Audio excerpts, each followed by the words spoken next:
Yep. Do you remember any of your special maneuvers you did, your moves from the Power Rangers, like your before you morphed and stuff like that? Yeah, we had. I mean, the easiest morph was just the behind your back. Hey, I'll do that on my fights now. I don't really care. You see me on my fight? I went like this in my last one. Yep, we saw you.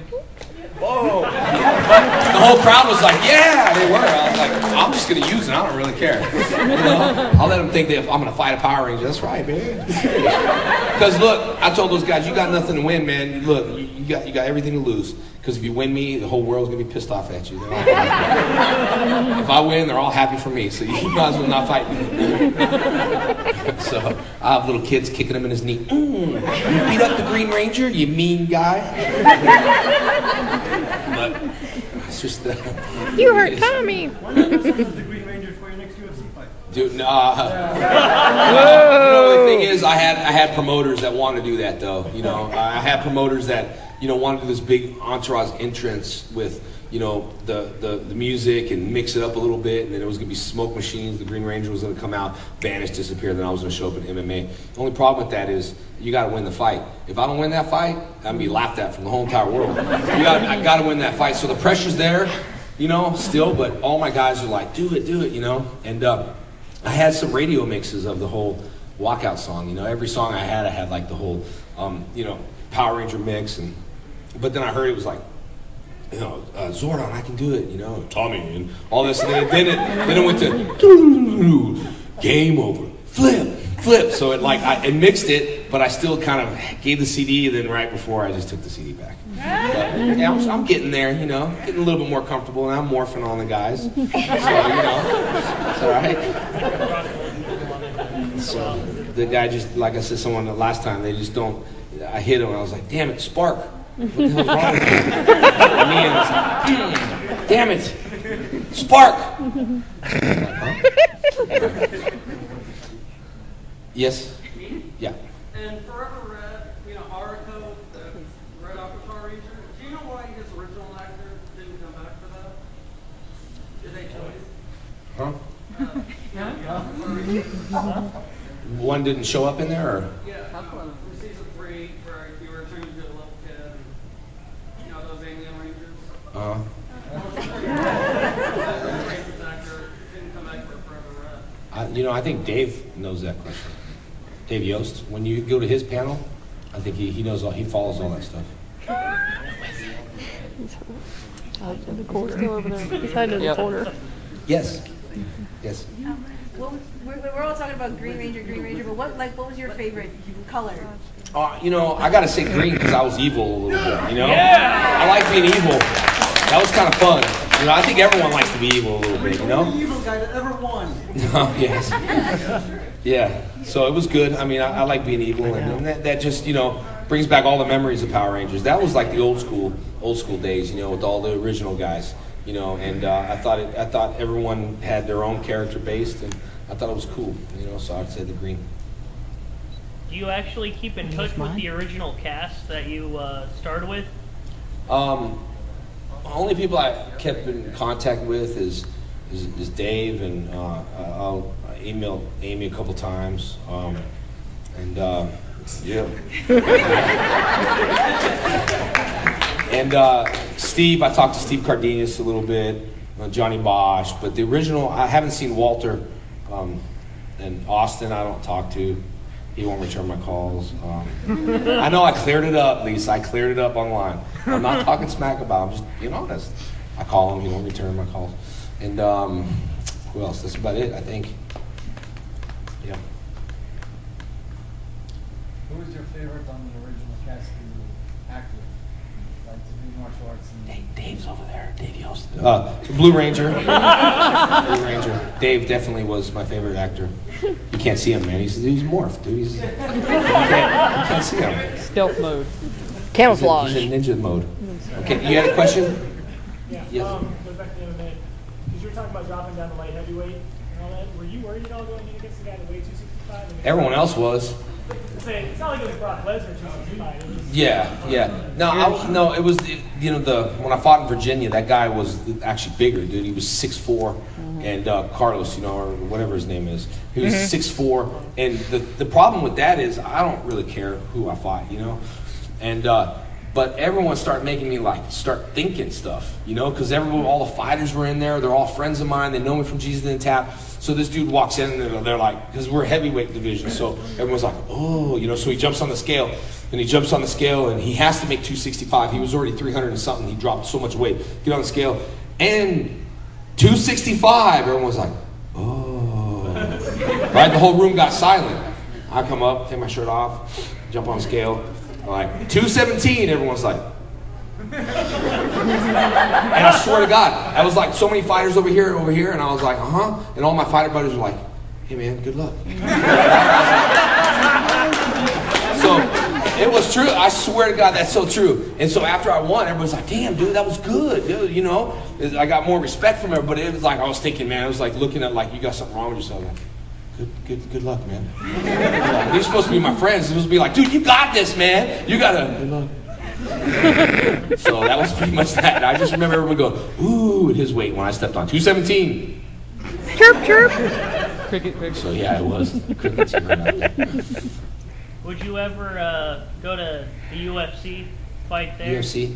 Yeah, I don't like Dana. I don't like Dana White. I don't care if he's never listening to this anyway. Hope not. No, because I think Dana reminds me so much. I hate saying this, but he reminds me so much of Haim Saban. He's just, he's got star players like Anderson Silva, who I love. I got a tattoo of a bee on my foot, and I love him. He's one of my favorite fighters. And when he doesn't, produce, then it's like he cuts fighters left and right.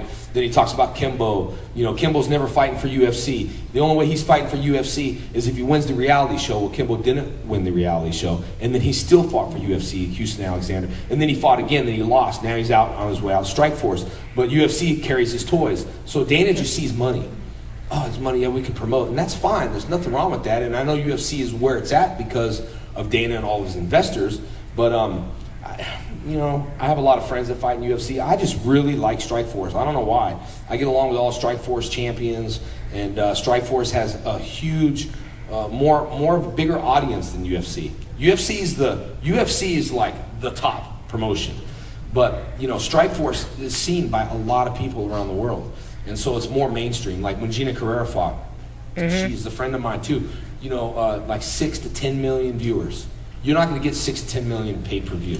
You won't get 6 to 10 million people. You get 2 million pay-per-view maybe, but so it's just different. I think it's more mainstream. And, Strikeforce generally cares. Scott Coker, if you're listening, come on, man. I already talked about there last time, but they generally care for their fighters. And I like that. That's one of the reasons why I left Power Rangers. I left because he just generally didn't care about the actors. And, he's a businessman, and maybe he's not supposed to care, but you know what? A pat on your back goes far in life. Hey, man, you're doing a good job.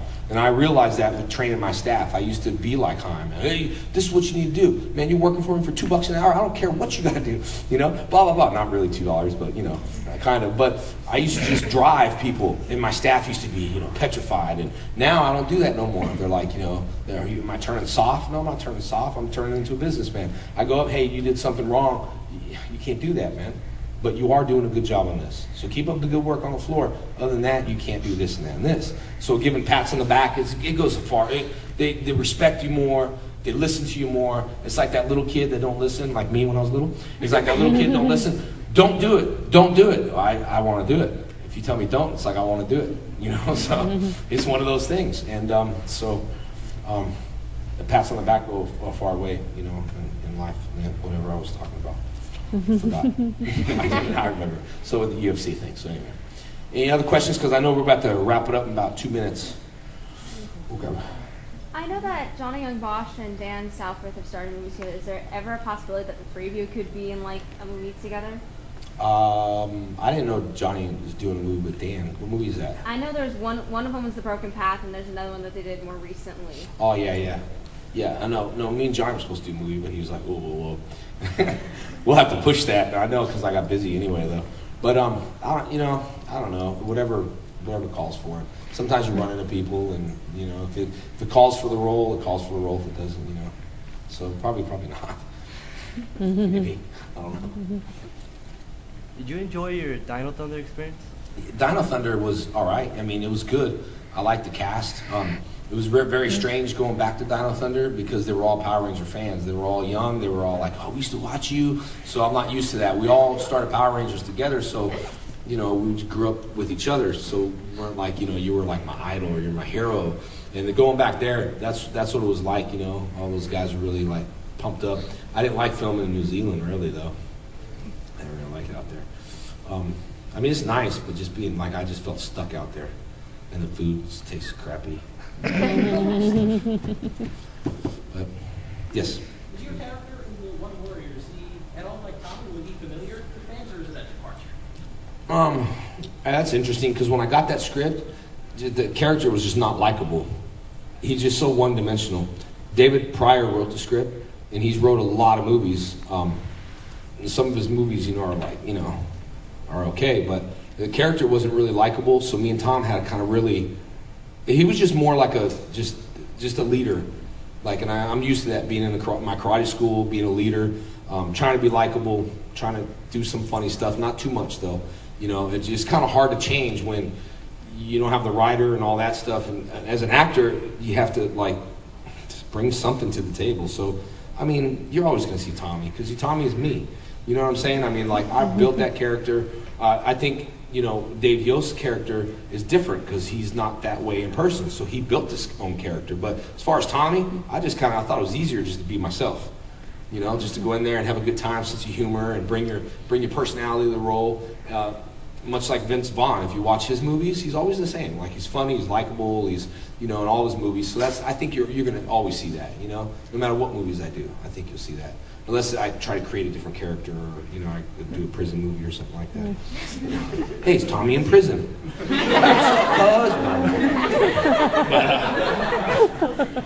Well, I know.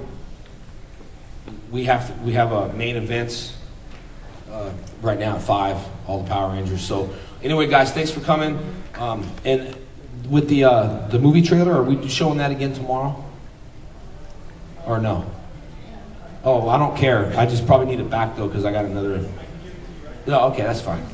All right, cool. All right, guys, thank you. And hey, listen, autograph signing tomorrow at 11:30 to 1. I don't know where we're at yet, so come get some autographs or whatever. And thank you guys, and thank you for all your support and all that stuff. If you're not a Facebook fan, I have Facebook, Jason David Frank official fan page. I know Susan runs the Facebook here up front. So if you're not a member or a fan, that I'd like you to join. I mean, I'm always on there talking, and I'm always reading it from even my phone here and stuff. So if you're not a fan or whatever, I'd like you to click it on. But thank you guys for coming. Okay, thank you.